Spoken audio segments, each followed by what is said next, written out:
Now that we've generally covered operators, now we're going to get into a lot more detail.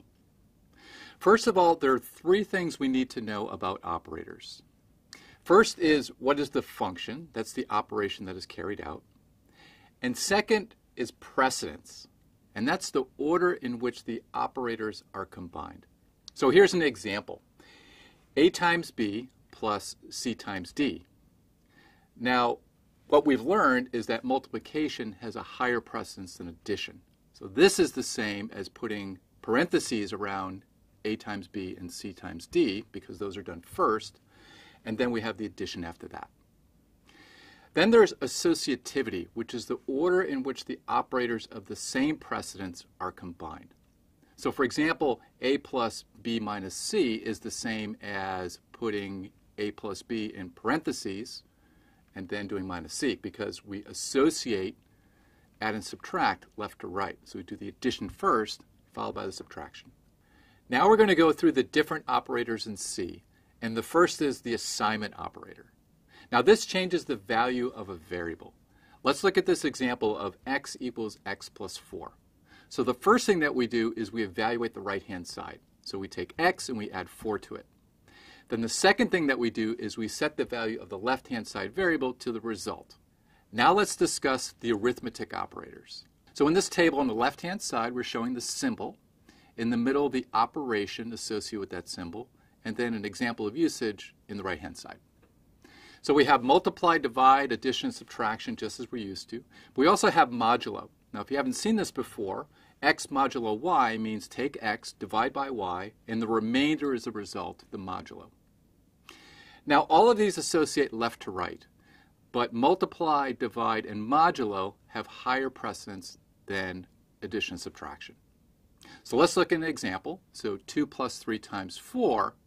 Now, again, we're going to do the multiplication first here, and then do the addition, because multiplication has higher precedence. But that will give us a different result than if we put 2 plus 3 in parentheses and then multiply by 4. So if that's what we intend, if we want to do the addition first, then we have to put that in parentheses. Next, we have the bitwise operators in C. And here's a table of those. The first three, bitwise not, bitwise and bitwise or, are the same as we saw previously when we had Boolean operations in the digital logic part of the course. So for instance, not x means take all of the bits of x and invert them. And x and y means take the associated bits of x and y and those. So for instance, I take the rightmost bits of x and y and those, and then the next bits and the next bits, etc. And I do the same with bitwise or. Now, bitwise XOR is we do the XOR on the associated bits. Now, XOR is different than OR in that when we have 1, 1, the result is 0.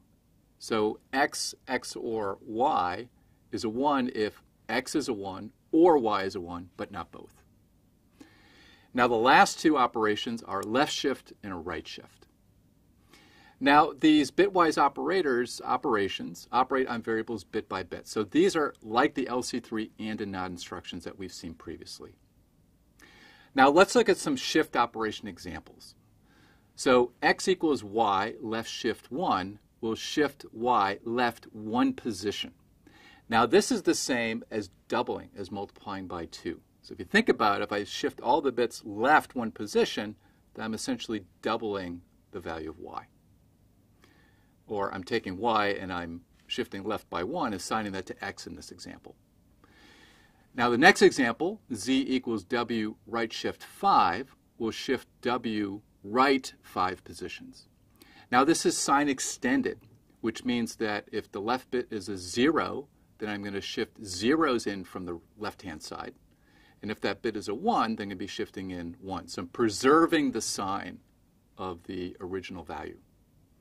And then A equals B left shift C shifts B left C position. So here we have a variable C rather than a constant value in our other examples. Next we have the C logical operators, which sounds similar to the bitwise operators, but operate differently. Exclamation point means logical not, such as not x. The double ampersand symbol means logical and, such as x and y. And the double bar means logical or, and here's an example, x or y. Now, these treat the entire variable or value as either true, and that's anything that's non-zero. So if you have a non-zero result, we treat that as true. And if we have a zero result, we say that's false. And if it's true, we say that this is a 1, the result is a 1. And if it's false, then the result is a 0. Now, let's look at this example, where first we assign x the value 15, y the value 0, and now we're going to do a printf, an integer value, with the logical result of x or y. Now, x is true and y is false, so the result is going to be true of that logical OR operation. And so what we're going to print here is the value 1. Now let's compare bitwise versus logical operators, where we have 1 with a bitwise AND of 8. Now that's going to be 0. Now let's look at the Boolean result of those, right? The Boolean values for those, I should say, the binary values of those. So if we have, say, 8-bit values, then 1 is all zeros and a 1. And we're going to AND that with 0, 0, 0, 0, 1, 0, 0, 0. And when we do bitwise AND of those two, we're going to get 0, and that's why we get the result of 0. Now, what if we do 1 logical AND and 8? Well, 1 is true, it's non-zero, and 8 is also true. So if we do true and true, then the result is true. So that's why we get 1 rather than 0 with the bitwise operator. Now let's look at the C relational operators. Now the first 4 are comparison operators. So for instance, this symbol we recognize as greater than. So for instance, we're testing for x greater than y. If we follow that with an equal sign, then that's testing for greater than or equal. And we have similar for less than and less than or equal. Then we have the test for equality, and that's double equal sign. So if we have x equals y, where we have a double equal sign, we're testing for x being the same as y. And then we can test for inequality by putting an exclamation point followed by an equals. So if we're testing for x not equal to y, we do it this way. Now the result is either going to be a 1 if it's true, if it's non-zero, or 0, which means false. A common error when learning C is to confuse assignment and equality. Let's look at a piece of code and let's see what it does. So first of all, we're assigning 2 integer values, x and y, the values 9 and 10. The next statement, we're doing an if x with a double equals of y. Now, if that's true, we're going to print this string not executed followed by a line feed. Now, the next one is different. Here we're doing if x with a single equal sign, y, and then we're going to printf the values of x and y. Now, if you look at this code, what will be printed, if anything? Will we do either of these printf statements? Well, let's look at the first one. So here we're testing for equality. We have the double equal sign. And because x and y are not equal, we're not going to print that string. Now, with the second one, what we're doing here is we're assigning x the value y. That's what we said to do. We said x equals y. So x will equal 10, and the result of that assignment will be true. It'll be non-zero. So that if statement will turn out to be true, and then we're going to print the values of x and y. Now what's going to be printed out? Well, we're going to print out 10 and 10 because we just assigned x the value of y, which was 10. So this may not have been what we intended when we wrote this code. Now the compiler is not going to catch this. The compiler assumes that you wrote this code and this is what you wanted to happen. So this will be executed just the way we said, even if you intended something different. Finally, we'll cover the 2 C special operators, double plus and double minus. Now these increment or decrement the value of a variable before or after its value is used in an expression. Now here are the 4 possible uses of those.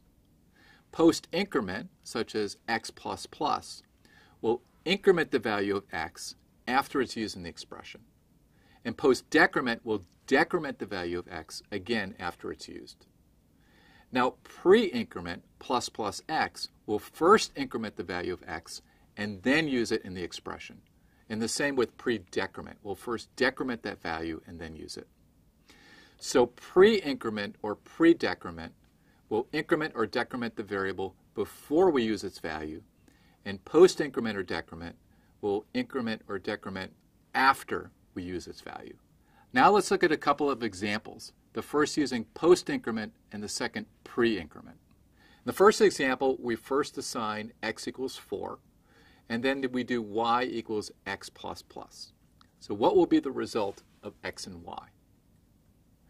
Well, we'll see that y is assigned the value of x first because it's a post-increment.